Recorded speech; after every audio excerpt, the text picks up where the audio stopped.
Hello दोस्तों, स्वागत है आप लोगों का मेरे ब्लॉग में। आप सभी को राम राम। तो ये मेरा पहला ब्लॉग है और ये मैंने माँ के नाम से शुरुआत की है। मैं जा रही हूँ दिल्ली टू वैष्णो देवी कटरा।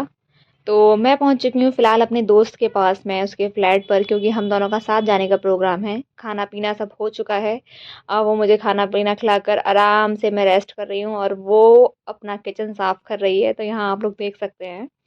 उसके बाद हम लोग सो चुके थे क्योंकि रात को तो हमारी ट्रेन कैंसिल हो चुकी थी, पता नहीं क्या हुआ। हमने 1 महीने ही पहले बुकिंग कर रखी थी, तो ट्रेन कैंसिल हो चुकी थी। तो सोचा अब क्या किया जाए, क्योंकि माता रानी पता नहीं बुलाना चाह रही हैं या क्या परीक्षा ले रही हैं। तो अनु का बर्थडे ही हमने सेलिब्रेट किया, क्योंकि वो होता है दिसंबर में, लेकिन दिसंबर में हम दोनों नहीं मिल पाए थे। तो उस दिन हमने पूरे दिन मूवी देखी, उसका बर्थडे सेलिब्रेशन किया और यहाँ पे हमने थोड़ी-सी मस्ती की है।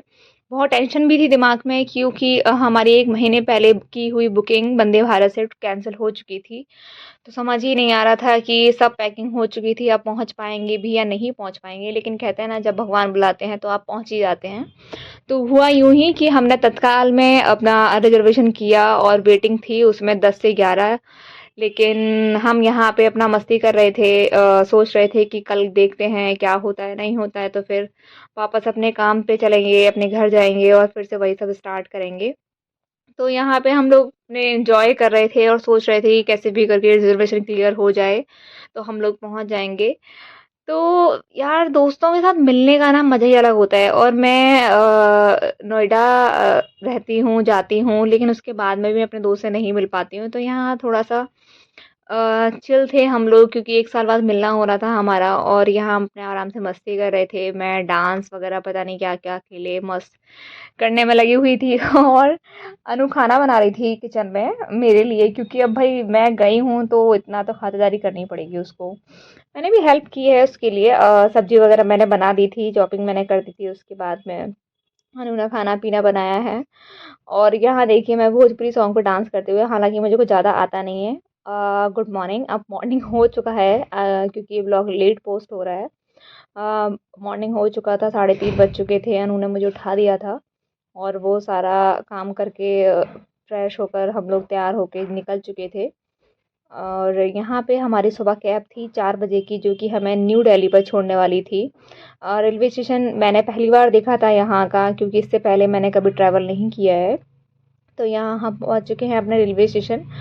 और उसके बाद में ये हम रेलवे स्टेशन जाने के बाद में, क्योंकि हमारी ट्रेन ऑलरेडी आधा घंटा लेट थी, तो हम यहाँ पर आराम से एक दूसरे से बातें करते हुए ब्लॉग बनाते हुए चल रहे थे आगे और देख रहे थे कि कहीं बैठने की जगह मिले तो इतनी सर्दी में बैठ जाएं। तो उसके बाद में यही सब देखते हुए जा रहे थे कि कितना सुबह-सुबह भी इतने लोग हैं। और दोस्तों के साथ ट्रिप पे जाने का मज़ा ही अलग है, लेकिन मैं इसे ट्रिप नहीं बोलूँगी।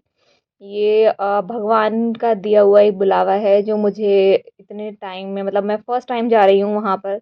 मेरे लिए बहुत खुशी की बात थी। और ये मैंने फर्स्ट टाइम यहाँ पर विज़िट किया था, जहाँ की जाते हुए जालंधर पड़ा था, जालंधर पंजाब। और यहाँ जो मुझे वंदे भारत में सर्विस प्रोवाइड हो रही थी, खाना, आइसक्रीम, ये सब चल रहा था और पीछे कुछ लोग भजन भी गा रहे थे। बहुत मज़े आ रहे थे यार, मतलब अच्छा लग रहा था कि सब लोग माता का गुणगान करते हुए, हम लोग सब एन्जॉय करते हुए आगे बढ़ रहे हैं। तो ये देखिए, फाइनली गाइस हम पहुँच चुके हैं माता के द्वार। और ये वहाँ पर इतना अच्छा फ्लैग, इतना अच्छा व्यू था वहाँ का। तो हमने स्टार्ट कर दिया और ये चढ़ाई स्टार्ट कर चुके थे हम शाम को 6 बजे, लेकिन इतनी हिम्मत ही नहीं हुई कि मैं आगे का ब्लॉग कंटिन्यू कर पाती। ये नेक्स्ट डे का ब्लॉग है, ये हम लोग पैकिंग कर रहे थे घर वापस जाने की कटरा से। तो देख सकते हैं आप लोग कितना बिखरा हुआ है ये रूम। और क्योंकि मैंने आगे का ब्लॉग शूट नहीं किया है, क्योंकि बहुत ज़्यादा स्वेलिंग हो चुकी थी पैरों में और मेरी तबीयत थोड़ी-सी ख़राब हो चुकी थी। तो अभी ये हम वापस से ट्रेन में बैठ चुके हैं, ट्रेन हमारी लेट छूट चुकी थी। तो देख सकते हैं कि कितना एन्जॉय किया है ये सब माता रानी की वज़ह से।